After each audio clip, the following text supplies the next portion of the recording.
What's up, guys? I'm the Watcher. I'm your guide through these vast realities. This week we're going to be exploring an idea that some have believed to be impossible, but in fact there is a single universe in the infinite multiverse where this does in fact happen. What if Marvel was able to make more than one consistently good show at any one time? I have really complicated feelings towards Marvel's What If. Before it came out, I was really excited because I thought the concept was great. Taking what are usually one-off comic stories that present an interesting twist to what we know and giving them to us in an anthological animated series, meaning the show is about to get kooky and show way more powerful heroes and villains than we've ever gotten to see in the mainline MCU movies and shows, was a really interesting prospect. And to be fair, the show did deliver on that. Spoilers for the whole show, by the way. I can't really talk about it how I want to without spoiling it, so you've been warned. But I mean, we get a villain that's primed to take over the entire multiverse. We get Doctor Strange absorbing the power of demons and monsters to the point he's powerful enough to collapse an entire universe into itself, and also casually swallow an amount of energy that could eradicate a galaxy. We get pocket dimensions that contain an everlasting struggle to obtain a set of Infinity Stones, and we get the unmitigated power of Thor when he's under the threat of being caught partying by his mother. The absolute comic insanity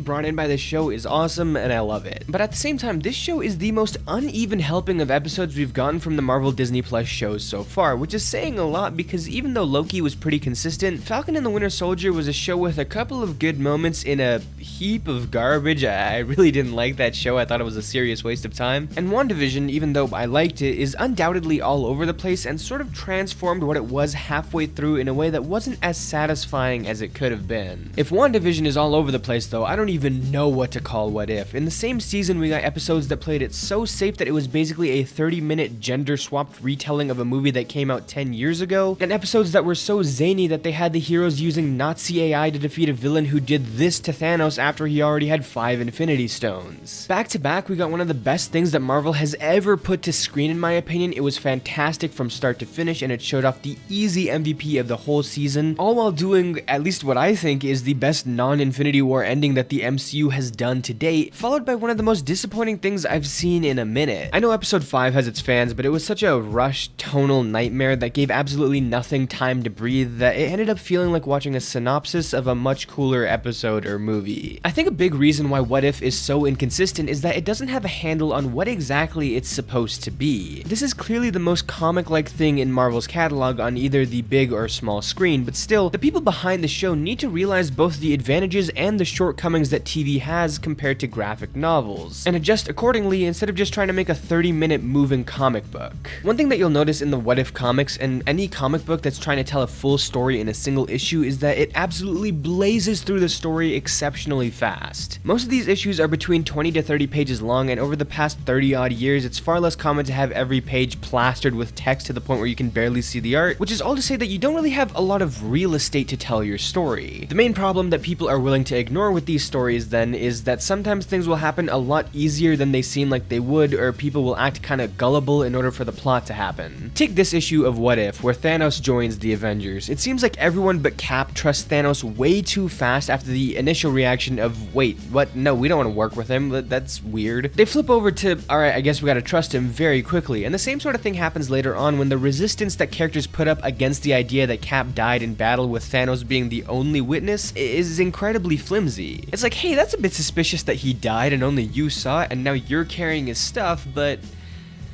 alright, actually, you know what? You've convinced me. Never mind, it's not suspicious at all. Because I understand that they only have a limited time here to deliver a somewhat concise look at a cool concept, I'm pretty unbothered by it. I know things didn't happen like this in real time, and I can imagine scenes in between. It's not a big deal. And any other comic that speeds through stuff faster than seems natural is usually forgiven for that fact. Even something as solidly constructed as The Killing Joke, showing Gordon enter the ride where the Joker is taunting him and showing him pictures of his now paralyzed daughter, it all happens pretty quickly on paper. One page, Joker is getting ready to torture this dude, and then a few short pages later, it's already, haha, Batman, you're too late. Gordon's already gone mad. No, he hasn't.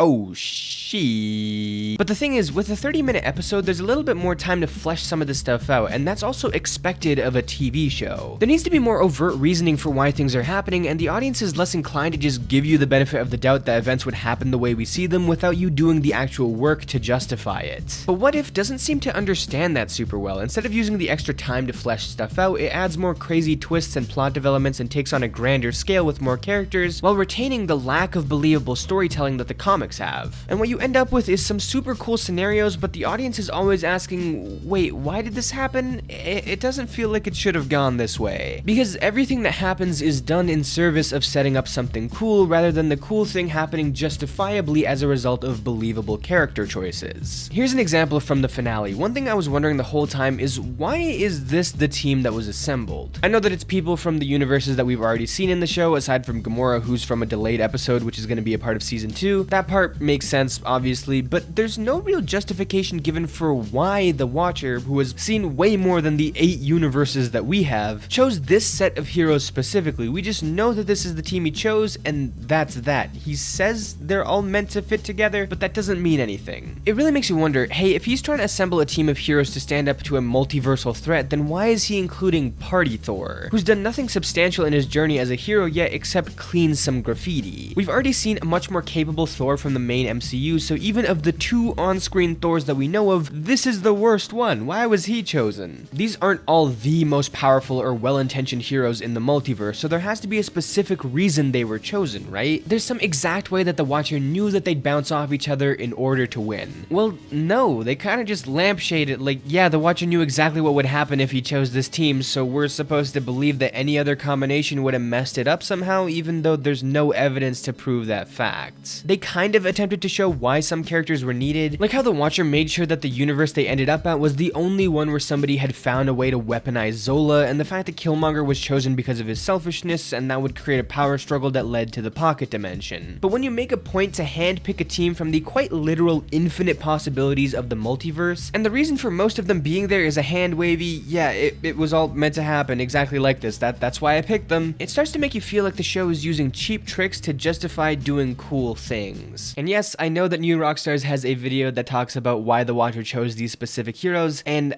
I'm just gonna say that I think that a lot of those are really flimsy and reaching out there, and that's not their fault. It's on the fault of the writers for not giving a much better reasoning for a lot of this stuff. The funny thing is, Marvel's shown how to do the whole it was all meant to be thing well in the past, in Infinity War and Endgame, when Strange sees all the possible outcomes of how to win and he begins pulling the strings to make it happen. The reason why this worked is because the big consequential choices that Strange made in order to win were shown to us, and they were shown why they were important. He makes sure that Tony stays alive by trading the Time Stone to Thanos. He tells Tony that this is the only way to win, setting the seeds for him to make his ultimate sacrifice. He makes sure to bring everyone he can against Thanos once everybody's snapped back, and he makes that final symbol to Tony that lets him know that this is the only way that they're going to win. We see the chess moves that he makes in order for the right outcome to happen. It's still a lampshade, sure, but it's one that's more believable. I think the Guardians of the Multiverse is a perfect example of how the show asks you to turn your brain off a bit too much. Clearly they don't want you overthinking stuff, and that's cool, but they go way too far in asking you to believe stuff that just glaringly doesn't make sense. I think the best episodes in the show were the ones that had a focus on a smaller set of characters or a small moment in time inside of a bigger story, instead of trying to tell us the whole massive story in a short time frame. Episode 4 showed that you can have a lot go on in 30 minutes. Seriously, so much happens in this episode, but because it was so focused on Strange and his story and his personal loss and rise to power, it felt like the most complete out of any of these episodes. Even the comics did this. The Thanos joining the Avengers issue I mentioned earlier smartly kept the focus mainly on Cap and Thanos, even though there's a whole massive war going on during this story. Episode 4 felt like it grabbed a comic book and it fleshed it out into a full TV experience. And some of the other episodes that I consider pretty solid try to do the same thing, although they didn't pull it off quite as well. Episodes 2 and 3 are both pretty solid, and it's because the main focus of these 2 episodes, despite their crazy premise and all the insane stuff that goes on, is primarily on Yondu and T'Challa and Fury and Natasha. They kind of towed that line of feeling a little bit rushed and overly busy, but ultimately they managed to create some good stories because of that general focus. And I think that episodes 6 and 7 also did this pretty well. All 4 of these episodes are varying levels of good, and usually how good they are is dictated by whether the plot is ambitious enough or a little bit too ambitious for 30 minutes. That's why episode 1 is just not great in my opinion. They tried to shove a 2-hour movie into 30 minutes, and worst of all, it was a movie that we'd already seen, so it was simultaneously too fast and not super interesting, even though it did keep a tighter focus on less characters. Episode 5 though I think is the best example of where this show needs to understand its limitations. About 300 things happen in this episode. We move from moment to moment, character to character so fast it gives you whiplash. And and overall it just leaves zero time for this show to do anything cool with its best ideas. Bucky vs. Zombie Cap should have been something amazing and heartbreaking and emotional, but it lasts about 10 seconds and ends with a horrible joke that doesn't make any sense with how much these two care about each other. And likewise, anytime anything else cool happened, it was given about 5 seconds to shine and then it was all over. Nothing stuck, nothing felt like it had any weight to it. It felt like I would have gotten the same experience if somebody just explained to me what happened in the episode and showed me a couple of cool visuals. Marvel's What If is a TV show that thinks it's a comic book, and while I still fully believe that this show has the potential to grow into one of my favorite things in the entire MCU, because it has the best premise for a show, especially in terms of being able to go on for an extended period of time since there's infinite stories to tell and more will open up as Phase 4 continues, it needs to shake that identity crisis before it can fulfill that very potential. I think the show needs to narrow its focus from episode to episode. I actually do like a ton of aspects of the 2-part finale, and the actual things happening on screen are super cool, but when it tries to tell too much of a story in too little time, it runs into a lot of logistical problems. The show needs to use its identity as a television program to its advantage and give us more meat on the bones of these stories instead of giving us more skeletons. It's just not satisfying to watch half-baked ideas even if they are cool in theory. I know the head writer mentioned that the episodes wound up being a bit shorter because of COVID. Maybe the extra 10 minutes or so that they wanted for these would have done them a lot of good, and I'm hoping that in season 2 and beyond they're able to hit these higher episode lengths, but not if they're gonna fill it with more plot and not more characterization or better explanations. I expect What If to bring us more things from the comics that simply wouldn't exist in the main universe because of how ridiculously overpowered or wild they would be. Maybe this is where we finally get a Planet Hulk story. Who knows, if we see Doctor Doom introduced in the next couple years, we could see something like God King Doom in What If. That would be absolutely insane. There's just so much potential for this show, and I hope that through the growing pains of this season, they learn what works and what doesn't, and give us a season 2 that can reach the highs of season 1 for a much longer period of time. If you're new here, subscribe, like, all that stuff. I really appreciate it, and I'll see you next time.